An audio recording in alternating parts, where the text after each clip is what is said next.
I good? There we go. I'm good. Hey, just really quickly, as we prepare, and you're going to turn to Genesis chapter 12. And I know you're like, are we ever going to get out of Genesis chapter 12? I promise we will. If you are third, fourth, or fifth grade or junior high, we would invite you to be dismissed back to your classes. Thanks for hanging out, guys. One of my favorite parts of Sunday is getting to hear you guys sing and worship. So I'm going to do something a little bit different today that I actually didn't talk to him about, but I reference my kids a lot. But Cooper, can I have you come up here with me? The Young Life crowd in the back's like, ooh. As he's coming up, we are recording sound, we are recording video. Sweet. All right, come right up here. Right up here. Oh, he's coming up right here. Everybody say hi to Cooper. Man, he's so much taller than I am now. I shouldn't have brought him up here. That was a bad choice. Cooper just turned 17 on December 26th, 2022. He is better than me at everything. But the reality is, I almost didn't have Cooper. When his mom was 17 weeks pregnant, she was working at a daycare preschool, and she was carrying another child, and it was icy outside, and she slipped and fell. And a mother's instinct hugged that child into her chest, and she turned and fell and took the entire weight of her fall and the child that she was carrying on the side of her stomach. And when she did that, she had a placental abruption, so she tore her placenta. It tore away from the uterine wall, and there was a little split in it.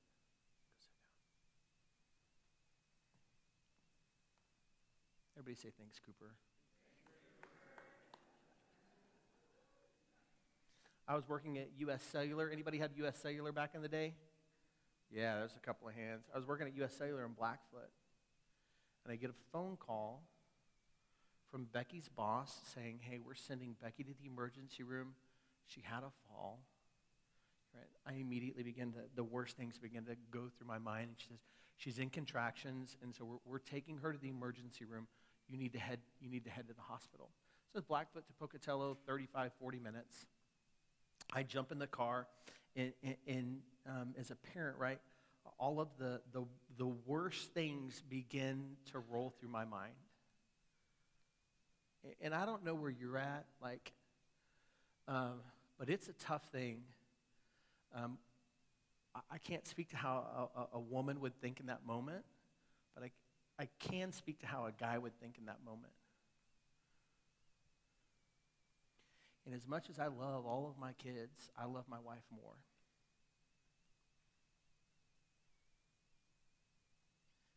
And driving down the highway going 90 miles an hour as fast as I can to get to the hospital in Pocatello, my prayer is, God, would you save Becky? And then in a moment of guilt and frustration, I said, God, would you save my baby boy? I didn't know Cooper at the time. I'm not even sure if we knew he was a boy at the time. I don't know. But I get to the hospital, and she's still in the emergency room, and I'm there, and the doctors are going, and they've got her, all of the stuff wired to her so they can monitor her and the baby and all of that stuff, and the contractions are going, and they're giving her medicine to slow down the contractions, and 1 hour turns into 2 hours, turns into 5 hours, and then they move us from the emergency room, and they move us like to the second or third floor. And if you've ever been in the hospital in the emergency room and you're hooked to everything and they move you from the emergency room into another floor, it's quite a production, right? It takes several people, and everything's on wheels, and there's wires running everywhere, and there's IVs, and it's crazy. And there's this moment where they kind of unplug everything from the wall, and they plug it into this, battery pack thing. I don't even know how it works. And there's kind of they unplug it, and then they plug it back in, and then it takes a second for the machine to turn on and the heartbeat to register. And so there's just kind of this moment where you're holding your breath, waiting to see if my baby's heartbeat is going to be still beating. And 5 hours turned into 7 hours, and the contractions aren't stopping, and they move us from the floor that we were on, and they move us up a little bit further and a little bit more interior into the hospital. We started on the bottom floor and on the edge, and by about 7 hours, 7 or 9, we've moved up several floors, and we're like in the middle of the hospital. And we're not getting any information other than she's having contractions, and they're trying to stop these contractions. And we're just in the room, and I'm making phone calls, and I'm on the phone with my mom and dad, and I'm trying to keep her mom and dad, in what's going on. And in those situations, you always say to the one person, I'm going to communicate everything to you, and you communicate to the family. And you tell the family not to bother me, to call you if they have questions. But what happens inevitably? They bypass it, and they just start calling you, right? So my phone's blowing up, and everything's happening and going on, and we're trying to figure out what's happening, and we're 7 hours, 7, 8, 9, 10, 11 at this point, and they can't stop the contractions. And she's stressed, and I'm stressed, and so in just a moment of, I just need a breath, I walk out of the room where she's at, and I walk into the hallway, just so I can take a breath, so I don't have to see her hooked up to the machines. And I just want to close my eyes and not worry about it for just 30 seconds. Well, her room is just, see the stage platform right here, and forms a corner. Just go with me. Her room is like right here, and right around the corner is the nurse's station. You guys get where I'm going? You see how they could be talking at the nurse's station and not see that I'm standing there? So I walk out in the hallway, and I'm standing there, and I hear the doctor on the phone and says, start the helicopter. We're getting ready to send a 7-week-old or 17-week-old baby, preemie, down to Salt Lake City. And I imagine now, looking back, that the helicopter pilot asks how many passengers, and then the doctor says, Mom and Dad aren't going with the baby. We don't think he's going to survive. We've got one last thing that we're going to try, but I want the helicopter ready to go. So they come in, and they still haven't told us what's happening. They say, here, we're going to give you this different medicine. Becky, it's going to feel like you have lava flowing through your veins. They start wheeling in fans, floor fans, box fans. They open the windows. It's December. Well, it wasn't December. When was it? It was, I don't know. It was cold outside. It was in the middle of the night, and they're opening windows, and they're turning on fans, and they turn the AC all the way down, and she's shivering, and she's like, it's really cold, and the nurse is like, sweetheart, I know, but it's fixing to get really hot. And they put this medicine in her, and she does. She just starts screaming. After about 20 minutes, the contractions stop.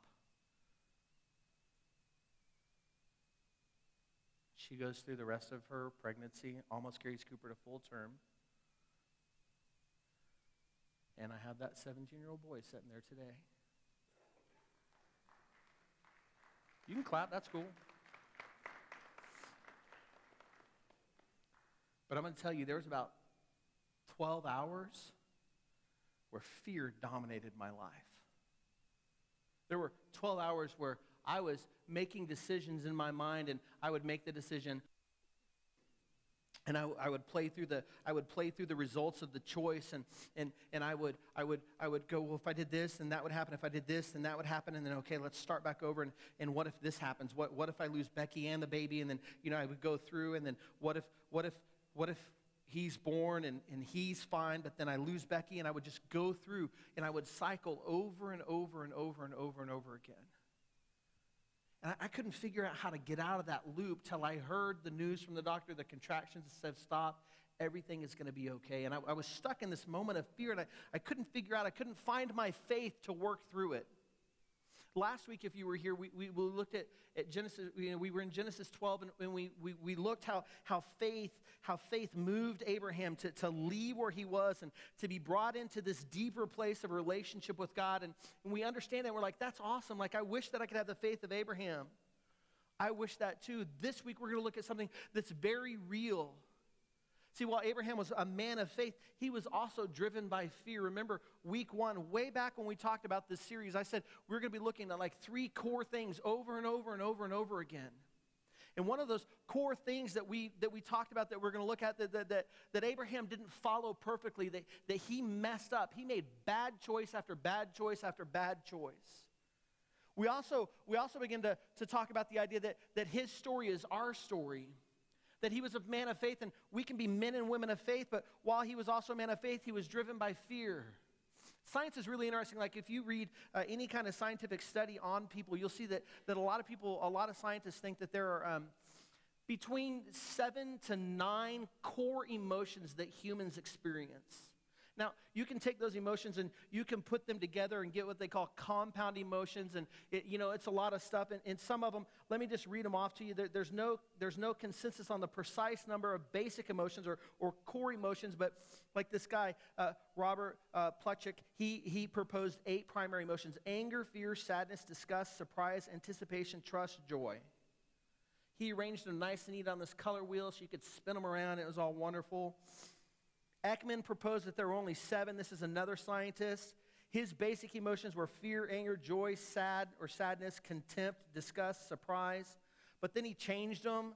He got rid of 1 or 2 because he realized that like disgust and anger, they both had like the same crinkled nose, and it was all this kind of stuff. And he's analyzing people's faces. And no matter what scientist you prescribe to, if you prescribe to scientists in emotional well-being and health, I don't know how many of you sit around and read scientific papers on emotional health and well-being.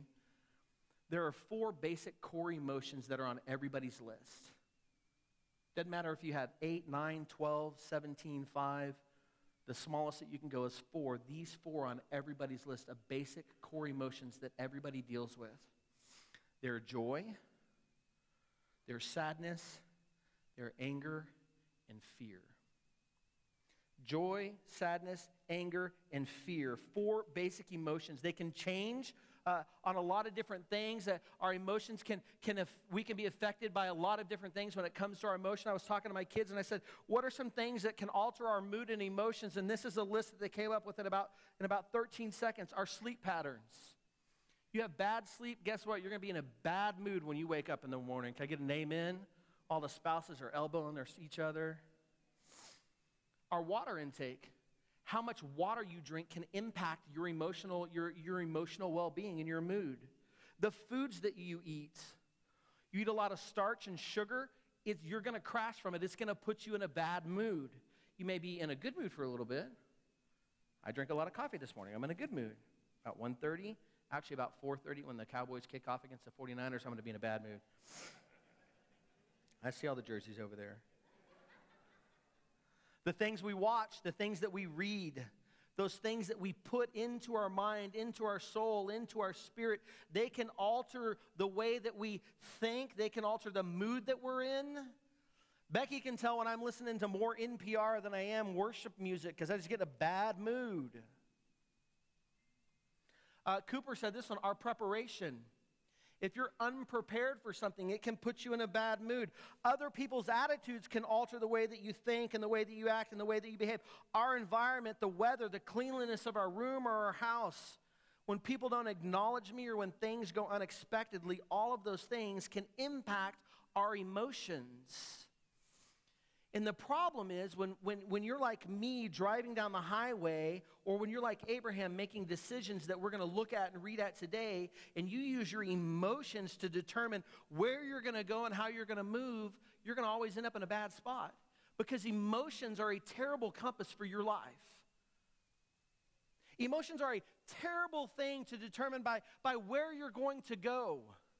When you use your emotion to determine how you're going to move or what decision you're going to make, it's always going to end up bad. Now, listen, here's a point of emphasis. Emotions are God-given. He's given us basic emotions to protect ourselves, right? Like fight or flight. If you're fearful for your life, man, I almost didn't get that one out. We get scared, right? You run away from the situation or you fight. That's immediate life danger. You may find yourself in a relationship where you're being abused or something like that. And I'm not saying that when your emotion or something like that says that you're afraid for your life, that's a good compass. You need to get out of that situation. That's not what I'm talking about. I'm talking about life-altering decisions based on how we feel in the moment. I'm not talking about, there's a baseball flying at your head, right? That's fear. Let's duck and get out of the way. That's a good emotion that God gave us. I'm talking about life-altering decisions that happen because of the way that we feel in the moment. Remember, joy, sadness, anger, and fear, the 4 core emotions. If you're basing life decisions on one of those 4 emotions, you have a 75% chance of making a really bad choice.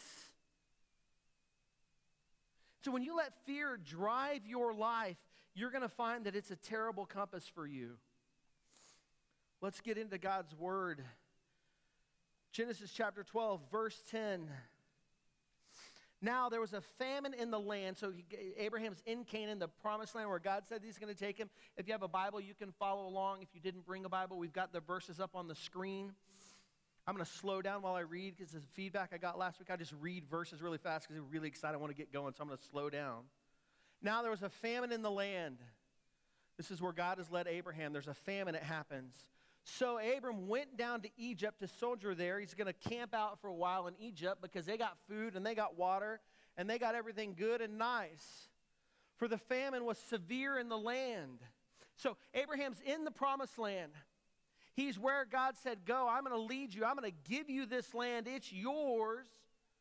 This is where you're going to grow up, and your kids are going to grow up, and your grandbabies are going to grow up, and all down through the generations. And then there's going to be a king that rules the world for all eternity. He's going to come from you, and it's going to happen right here. And famine strikes, and we're not even through chapter 1 in Abraham's story, and already fear is beginning to set in. See, the problem with fear is fear will take you where you don't want to go. The last place Abraham wanted to be was in Egypt. He chose to be there, but it's the last place that he should have been.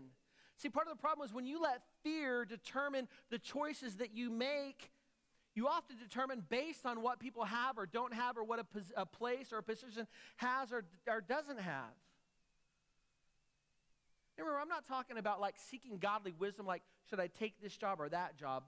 That's good. You should seek that. But I'm talking about when you make decisions based on emotions. Look at Abraham. What did Egypt have versus the promised land? And you've got plenty of room. You could even just write in your notes. You could just do like the T thing where you draw a line, and you could do promised land on the left, and you could do Egypt on the right.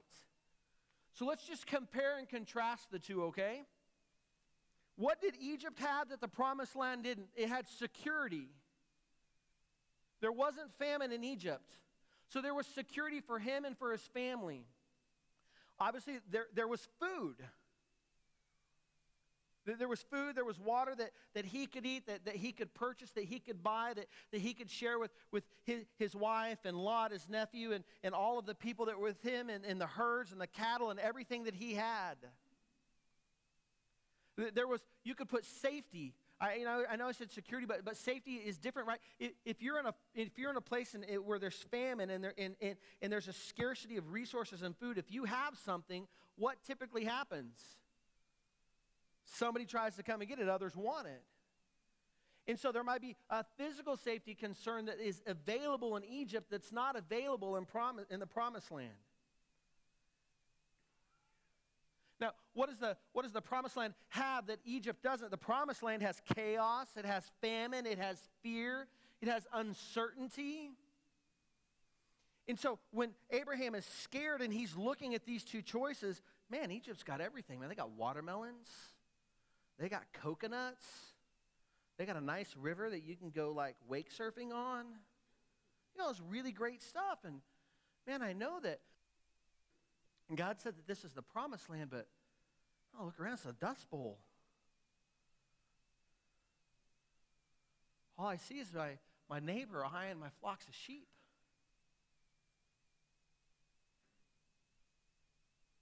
And he makes a really bad choice to go to Egypt and leave the promised land because there's one thing that we didn't put on the list. The one thing that the promised land has that Egypt doesn't is God's will and purpose. The promised land was a land of covenant. The promised land was the place that God said, this is where you're going to be. The promised land, Canaan, represented God's will for Abraham's life. The promised land on the surface looked good, Egypt on the surface looked good, but the promised land is where it was at, because that's where God wanted him to be. But he couldn't figure out how to set aside his fear. And so he let his fear take him to a place that he never wanted to be or never should have been. That's not the only thing that his fear is going to make him do, and actually not make him do, but he's going to be, we're going to start in verse 11, they'll put it up on the screen. He's fixing to get so scared that he's going to make his wife do something. Let's read. When he was about to enter Egypt, he said to Sarah, his wife, I know that you are a woman beautiful in appearance. He's got a good-looking wife. Verse 12, and when the Egyptians see you, this is Abraham talking to his wife, they will say, this is his wife, then they will kill me, but they will let you live. Verse 13, say you are my sister, that it may go well with me because of you, and that my life may be spared for your sake. So when Abraham entered Egypt, the Egyptians saw that the woman was very beautiful. And when the princes of Pharaoh saw her, they praised her to Pharaoh. And the woman was taken into Pharaoh's house, and for her sake he dealt well with Abraham. And he had sheep, oxen, male donkeys, male servants, female donkeys, and camels. In verse 17, but the Lord afflicted Pharaoh and his house with great plagues because of Sarai, Abram's wife. Fear will make you do things that you don't ever want to do. Can we just agree this is messed up? You guys realize what happens here, right? We just read it in the ESV. That's the version that I preach from. But I'll put it to you in Jason's speak, okay? You guys understand what happens here. They're going into Egypt. And Abraham is worried. Man, the Pharaoh's going to think you're hot. And he's going to think you're so good looking, he wants you for himself. And because you're my wife, he's going to kill me. So I want you to pretend that you're my sister. So he won't kill me, but he's still going to take you into his house and treat you like one of his concubines.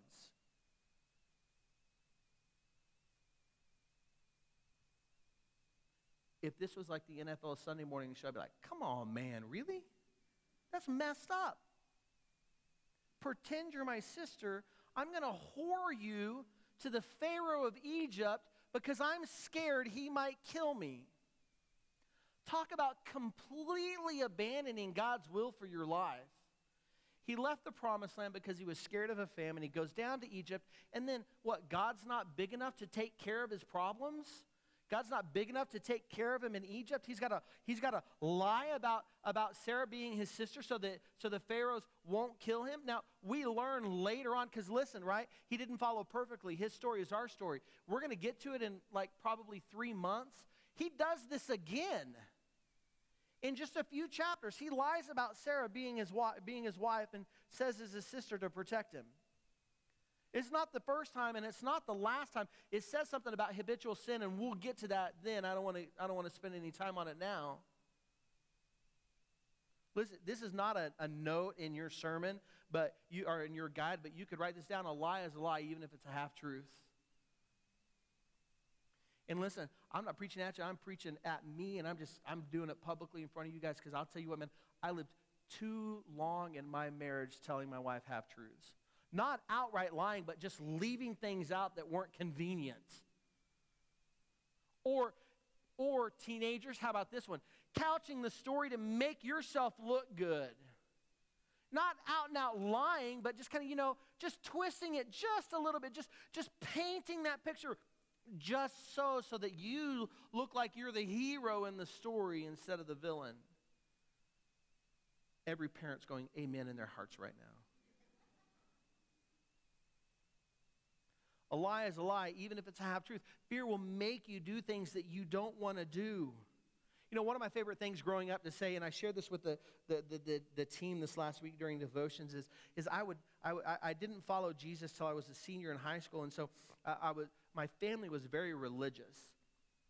I went to church like 5 times a week. I was there Sunday morning, Sunday afternoon, Wednesday youth group, Royal Rangers, all of the things.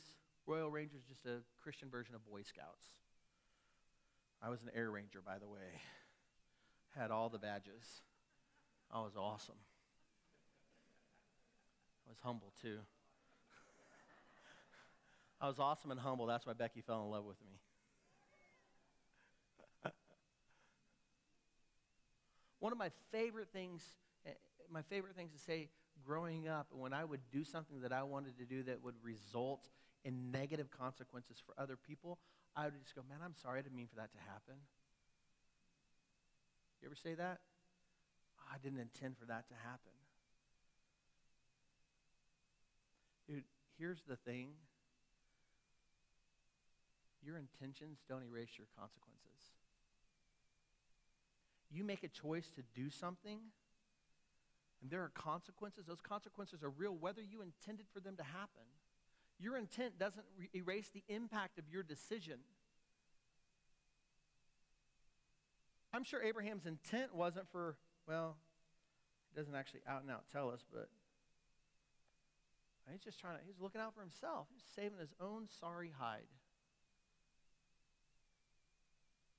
Prostituting his wife to Pharaoh of Egypt because he was scared about what might happen to him. Man, it's messed up. It's easy to look at Abraham and cast stones, but we all do the same thing. We all let fear drive us. We all let fear make us make choices that we shouldn't make or that we don't want to make. I'm guilty of it. I know you're guilty of it.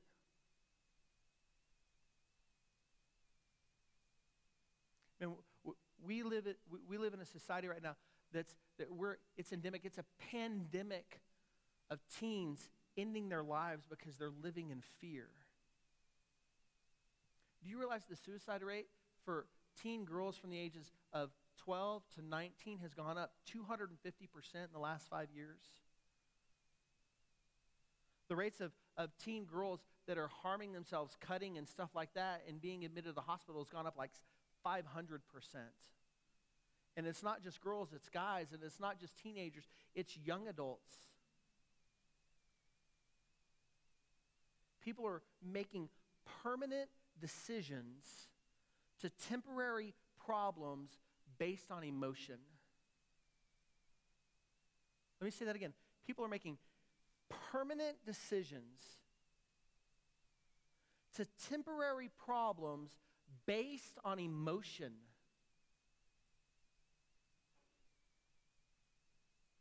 And here's the thing. When you make decisions based on emotion, when you make decisions based on primarily fear, what might happen, it's only going to end in failure. When you make a choice to react based on your fear of the moment or your fear of what might happen or your fear of the circumstances or your fear of what somebody else might think about you, it only ends in failure. What happens to Abraham? So Pharaoh called Abraham, verse 14, and said, "What is this you have done to me? Why did you not tell me that she was your wife? Why did you say she is my sister, so that I took her for my own wife? Now then, here is your wife. Take her and go." In verse 20, and Pharaoh gave his men orders concerning him, and they sent him away with his wife and all that he had. His decision based on fear ended in failure. He went to the promised land because he thought that that was the place to be. But it just ended with him getting kicked out of Egypt. He thought that it was the place to be. They have water, they have fruit, they have hay for all the animals. This is going to be this beautiful, wonderful thing. The worship team is going to come up. But he based his decision on fear, and it ended in failure for him. And not just for the moment, But the consequences of his choice are going to echo over the next 2 and 3 and 4 chapters. And in fact, like we're at the end of February, at the beginning of March, we're going to look at what happens in like the first 7 verses of chapter 13. And it's a direct result of what he chose to do in this moment. Now, I don't know where you're at. I don't know what's going on with your life. I don't know what things you might be facing. I don't know what fears you might have. I don't know what big thing might be staring you in the face next week. And there's everything you can do just to hold on. You're just like, I'm just holding on. I just like fingers on the edge of a cliff, just praying that you don't fall. You don't have to live in that place. You don't have to stay in Egypt. You can be in the promised land with God because we serve a God who is bigger than what you're facing. We serve a God who is bigger than anything that might attack you. We serve a God that wants to walk alongside you. We serve a God who in John 15 says, I don't call you servants anymore, but I call you friends because I've told you everything. Quit living like you don't know anything and live like you know everything because you're walking with Jesus, the one who created you and knows you best. And so we're going to do something. We started the sermon different. We're going to finish it different. Here in just a second, actually right now, I'm just going to have everybody stand up. Heather and the team is going to lead us in a response time. I'm going to be down here at the front. Bill, one of our other brothers, he's going to be down here at the front. We're going to invite you into this space right here, this altar. Remember we talked about altars last week. This space where God interacts with your life so much that you just got to go to the altar and you got to say thank you. You got to call upon the name of the Lord. And Bill and I are going to be up here at the front. If you want somebody to pray with you, we're here and available to pray with you. If you don't want somebody to pray with you, that's fine. You just come under the front and you just surrender whatever it is you're facing, whatever that thing that's causing the fear in your life, just give it over to God. Just come and just offload the burden. Physically, just take the burden and just take it and just set it at the altar. Set it at his feet. Just let go of it. You don't have to hold it any longer. You don't have to live your life based on fear. You don't have to be a slave to it anymore because we serve a God that's greater than anything that you're facing. So Heather and the team is going to lead us in a song. And then we're going to sing one more, and then I'm going to come back up. But now is the opportunity. Let's get out of Egypt. Let's go back to the promised land. Let's quit living in fear.